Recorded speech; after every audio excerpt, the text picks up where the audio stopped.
Good afternoon, good morning, good evening, whatever it is when you're watching this, and welcome to day 5 of the CSA 101 video series.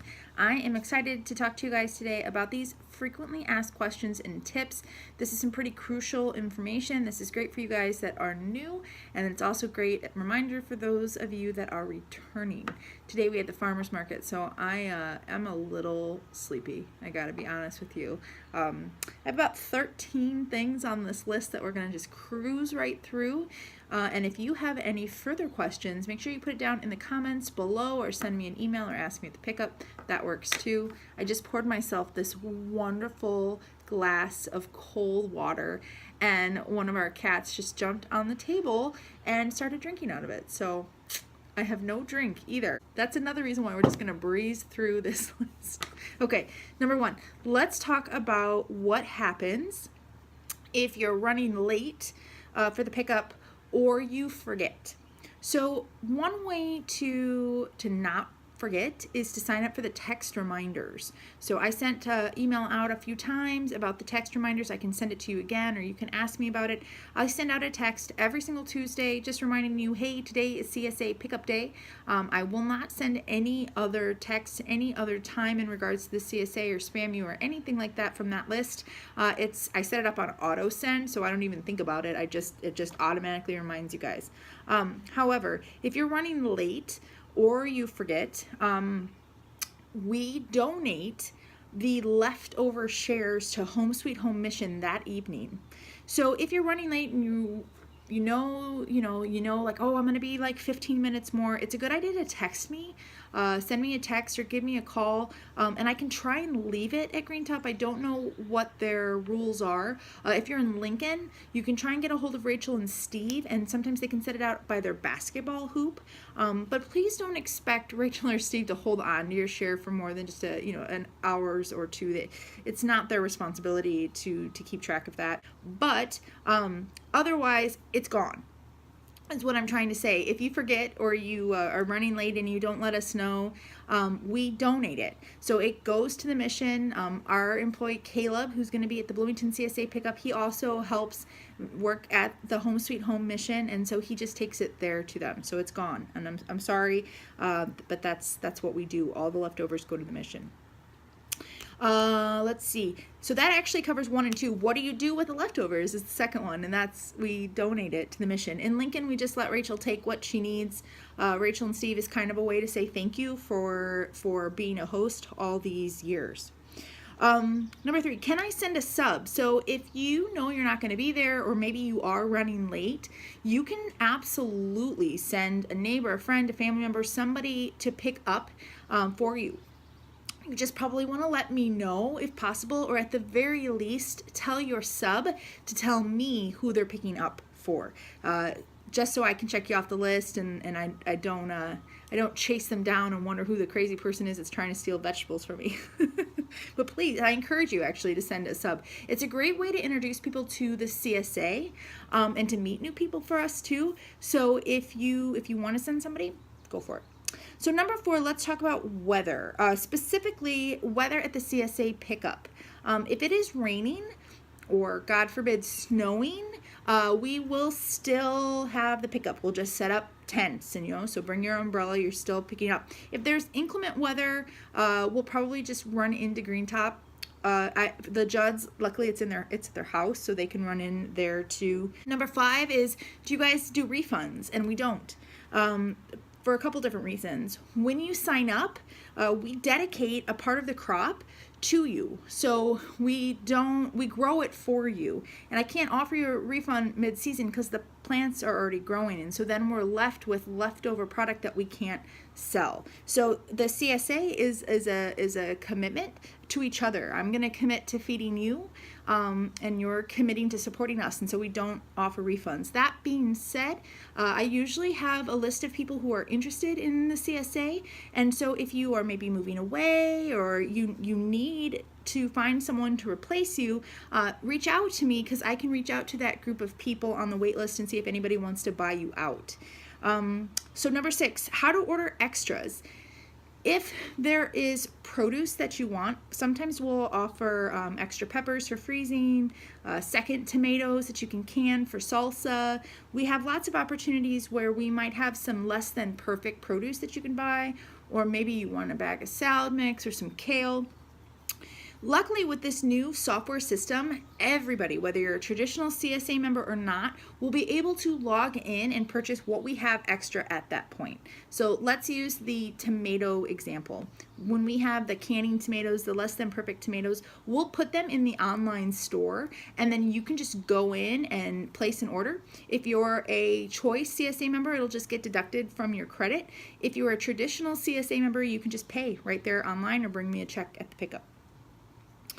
Number 7, actually let's go back to 6. The other extras, things like meat, eggs, flowers, goat cheese, honey, those types of things will not be in the online store. And the reason for that is that this software system takes a percentage of the sales. So it's taking, gosh, I think it's like 4% plus credit card fees for the sales, which is why the Choice CSA is a little bit more expensive, because we have that added cost.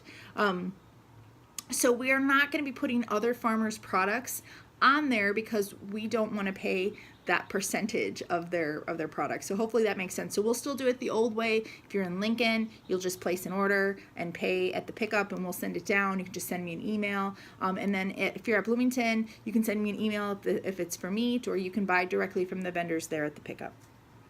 So we can move on to number 7. See, I told you we're breezing through this list. Number 7, let's talk about seasonal changes. What happens if there's a drought, like right now, actually? It hasn't rained here significantly. I mean, we've had a couple sprinkles, but I don't think it's rained here in 2 months. We pretty much irrigate every single, a good chunk of the day is just spent moving irrigation pipe around. That's what Hans is doing right now, actually, since we've been home from the market.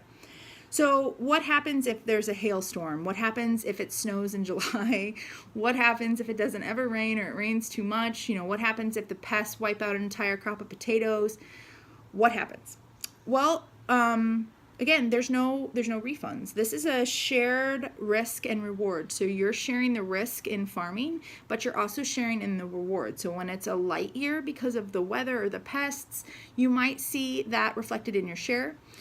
If it's a great year, you'll see that reflected in your share. And usually how that works is it's not that your share will be smaller or larger. It's that there's certain types of vegetables that we might be a little light on or not have any, versus some vegetables we might have a ton. So if you guys were in the CSA last year, we had a ton of sweet peppers. And we were giving out 4 sweet peppers every single week. You could order extra sweet peppers. But something that we were kind of light on was potatoes. The drought really, really hurt us on the potatoes last year, and so we didn't have very many to give. So in that case, it was a light year. Luckily, Hans and I, this is our 9th year farming, so we've really tried to work hard on development and education, and we plant a lot of things often. So the difference between, a farm that just grows carrots is they just grow carrots, but we grow so many different things at so many different times that we can kind of balance out that risk a little bit. So, maybe the potatoes won't do good, but hopefully the sweet potatoes will do really good. Or maybe one variety of potatoes won't do very good, but other varieties will do better. Things like salad mix and lettuce and spinach and those types of things, radishes and herbs, we plant them every 30 days. So if we get a hailstorm that wipes that out, just wait another 30 days and we'll have more. So the point that I'm trying to say is I want you to be aware that the weather can absolutely affect what we do, and pest pressure can absolutely affect what we do. We manage that risk really, really well, but we will do our best that we can. For sure, absolutely. So the other part to seasonal changes that I want to talk about is more about how your share changes through the season. So when we start in the spring, you're going to notice that it's a little lighter than maybe it was in the fall, or maybe you would see pictures of shares in the fall. And that's because there's just less growing right now. In the fall, you get the best of summer and fall crops, even some spring stuff returns. It's a wonderful time. In the spring, it's spring. And that's what you get. You get a lot of greens, get some root vegetables and some herbs, and they might seem a little bit smaller. And then you'll start to see this curve where it picks up and you start to get a lot more diversity and a lot larger shares. There's more items in your share. So enjoy the spring, enjoy those delicious greens. They're probably the most sweet and tender in the spring.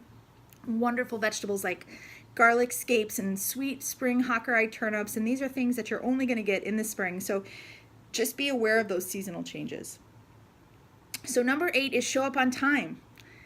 Not too early, not too late. And let me explain that. You definitely don't want to show up late because, like I told you, we'll donate your share.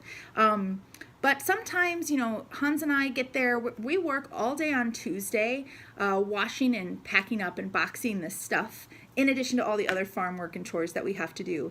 And we leave at the last possible moment so that we can make the most use of that day, and then we drive to town and we set up as quickly as we possibly can. If you show up early, I can't give you your share yet. A, it's not going to be ready, but B, there's a tremendous amount of pressure on Hans and I if you're there waiting to get your share. So if you show up early and you're at Green Top, why don't you can go in there, you know, get a drink, get a snack, hang out. There's some wonderful seating upstairs. You can just check the store out. You can go to the bathroom, whatever you want to do. If you show up early at Lincoln, just respect that Steve and Rachel need some time to get set up too. If you're picking up on the farm, it's very important that you're picking up between that window of time because we might not be at the coolers to help you. So just respect that you need to show up on time, which is not too early and not too late. Hopefully you understand that. Number 9, some things that you might want to bring with you. If you are in the traditional CSA, you might want to bring a bag or two, some reusable grocery bags so you can put your share in there. If you're in the Choice CSA, you might want to bring back your box from the week before. That would be fantastic, and we would love to have those back. You can also bring a reusable grocery bag and just take the stuff out of your box and put it in your bag and leave your box right there. Bring some extra cash because while we can take a debit credit card if you're wanting to purchase extra things like, you know, a t-shirt or a cookbook or something like that, some of the other vendors don't. So, you know, Tom from Honey Pimp, he doesn't take anything but checks and cash for honey. So all those vendors there, you could get a pint of gelato, you can get some eggs, and I can't guarantee that they all take credit like we do. So you might just want to bring a checkbook or some extra cash. So number 10, this is kind of a sensitive one, but it really needs to be talked about. So sometimes you're going to see things at the farmer's market before they show up in your share. And this can kind of be irritating to some people to see heirloom tomatoes, maybe is a really good example. So you'll see heirloom tomatoes for a few weeks and wonder why they're not showing up in your share. And it's really a very innocent reason. When we bring the first of the season crops, usually it's because to the market and not in your CSA, it's because we don't have enough to give everybody. When we were a 30-member CSA, it was much easier just to have enough tomatoes at one time to give everybody. But when they first start coming, they're coming from the hoop house inside, and that's not a real big area full of plants. And so what we're getting there, it's real slow usually at the beginning of the season, and there's just not enough to give to everybody. So we have to wait usually until the outside tomatoes start ripening up, and then we can put them in the shares. And I promise you, I know how excited everybody is about tomatoes. I am too. But I promise you will get more than you want, probably. You will be okay.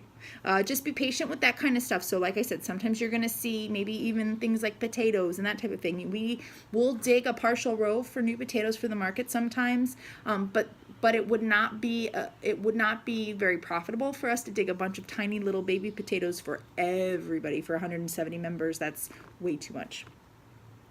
So number 11, I already talked about that shared risk and reward, and obviously we want it to be more reward than realized risk, but just so that you know that there is a risk. Farming, especially the way that we do it, is just nuts. People are crazy to grow vegetables in Illinois. It's true though. This weather is just crazy. It's so unpredictable. I know we have a CSA member out there. Is it Leslie? I think your husband's a meteorologist. I can't remember. One of you guys, your husband is a meteorologist, and I'm gonna curse him one of these days. It's just crazy. Mostly for us, it's either way too much rain or not enough rain. We've been really lucky in those other areas. But you know, no matter how hard we try, we're always going to be stressed out in dealing with the weather. But you picked really good farmers who know how to deal with that kind of stuff, so don't worry about it too much.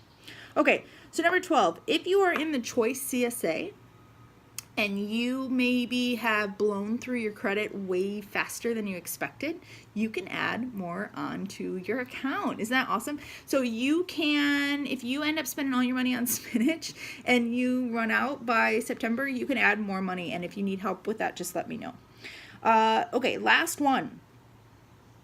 This is probably the most frequently stated statement. It's not really a question, I guess, but I'm going to answer it anyway. Most frequently repeated statement that I hear. It's too much food. What can I do with it all? Or how do I use this? And so I'm going to answer the first part. It's too much food. What can I do? Usually it's too much food because you don't know what to do with it. I think that's really the connection. If you were cooking at home frequently and incorporating it into live meals, you would find it's probably not too much food for somebody who's eating a lot of vegetables. So that's one. Number two, if you still feel like this is just way more food, consider finding a share partner who can maybe alternate weeks with you or split the weekly shares with you, and they can just buy out half of your share with you. That's, if you have questions about that, let me know. But that's a really good way to manage it if you're feeling just completely overwhelmed. Preservation is awesome, food preservation, and it doesn't have to be dehydrating or canning and all this technical stuff. One of the easiest ways is just to freeze it. So something you might want to consider is working through some of the stuff in your freezer now so you have room for that stuff later. But I will share as much information as I can about sharing produce. It's so awesome to pull out a bag of tomatoes or sweet corn in the winter, or carrots or peppers or spinach or whatever you want, green beans. I love to cook sweet potatoes and winter squash and mash it up and freeze it and just enjoy it. Now, granted, we have a deep freeze. That might be something that you want to consider if you're really big into enjoying your CSA 12 months out of the year. And I think that's what's super cool is you think, well, it's 24 weeks, right? It doesn't have to be 24 weeks. You know, yes, you will see me for 24 weeks and you will get your share of vegetables, but you can really extend that into 12 months, into 52 weeks out of the year just by preserving some of what you have rather than composting it or giving it away. But of course, if you give it away, that's not a terrible thing either. If you're feeling like you're just completely over sweet peppers and you don't want any more, I'm sure your neighbors would enjoy them. But the other thing that I recommend is if you feel like you have way too much food and you don't know what to do with it, or you're just backed up on turnips or radishes or something like that, one of the things that I suggest is to post in the group, because in that Facebook group there's a lot of people that are dealing with the same situation that you are, and chances are I'm dealing with the same situation that you are because I'm getting all the stuff that's left over from market and that type of thing. So I may have some really good suggestions in terms of preservation, in terms of how to use a lot of it all at one time. So what do I do with it? That's the other question that I hear. I hear it a lot at the pickup, and I'm so glad that you guys are asking because it means that you're willing to try something new. You know, my first reaction sometimes is to get a little frustrated because I share so many resources with you about what to do with this food. But the truth is, I would so much rather you say, what do I do with it? I encourage that. I want you to ask me than to say, well, I didn't use it because I didn't know what to do with it. Or I don't want that because I don't know what to do with it. I really don't want that to happen. So if you get something that you really don't know what to do with and the resources aren't pointing you in the right direction, please ask me or ask in the group, what do you do with this? I don't know how to prepare it. And then keep an open mind when I tell you how to prepare it. You know, putting lettuce in your smoothie is absolutely awesome way to get a lot of greens in and you won't even taste it. So see, I might have some good tips and tricks about what to do with it. And then, you know, the other part that kind of goes along with that is it's really easy to be like, well, I don't like fennel, or I don't know what that is, it's weird, or you know, I don't really like beets. And I get you, I don't like beets either. You get a pass on beets completely. But there are vegetables like Brussels sprouts would be an excellent example. You know, when I was a kid, my mom my mom would buy the frozen Brussels sprouts and then just put them in a saucepan on the stove and water and reheat them, and they were disgusting. And I thought I hated Brussels sprouts, but the truth is, fresh Brussels sprouts right off the stalk like that, right after a freeze, are so good.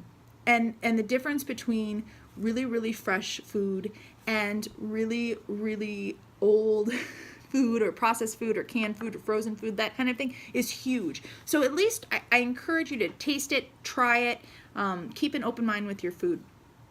I just thought of one more I wanted to add. So 14, will there be bugs on my food? Yes, sometimes there will be bugs on your food. Yep. We are certified organic. We don't spray harmful pesticides. The pesticide that we spray, there's one that's called Pyganic. It's made from chrysanthemum flowers. That's what we're talking about here. We're not spraying really harmful things. And so sometimes there absolutely could be some bugs on your food. And I know if you've been in the CSA, I know what you're thinking right now. The worms in the broccoli. So summer broccoli, sometimes fall broccoli, will have cabbage worms, little green worms up inside the head of the broccoli. And I know it freaks so many people out. It freaked me out the first time too. We try our best to clean your produce. We're washing it, we're sending it through the rinse, but that doesn't mean we can get every last thing. So sometimes you might see some insects. It's not super frequent. Like I said, broccoli, you might see, trying to even think what else it might be. Broccoli, sweet corn, sometimes there might be that little worm in the sweet corn, but it's very minimal. But yeah, sometimes, it just got picked that day and it's not covered in pesticides. So I always say, if a bug wouldn't eat it, do you really want to? Probably not. But don't freak out too much. I'm afraid that maybe I just told you guys and now you're like, no, I want out of the CSA right now. No bugs, no bugs. You'll be okay. Again, this Facebook group is really good at helping you answer those questions on how to dislodge those bugs or what to be the most weary of, but I wouldn't worry too much about it at all. That is it for the frequently asked questions and tips, day 5 of CSA 101. I am going to go get another drink of water since I can't drink the one that the cats drank out of, and call it a day because farmer's market, craziness. I'm going to bed. All right, guys, tune in. Next video is going to be live video on Facebook. If you can't make it live, I'll post it when it's done. This is your opportunity to chime in, give me some feedback, ask questions. Hans and I will be together, and it'll be a good time. All right, guys, see you later. Bye.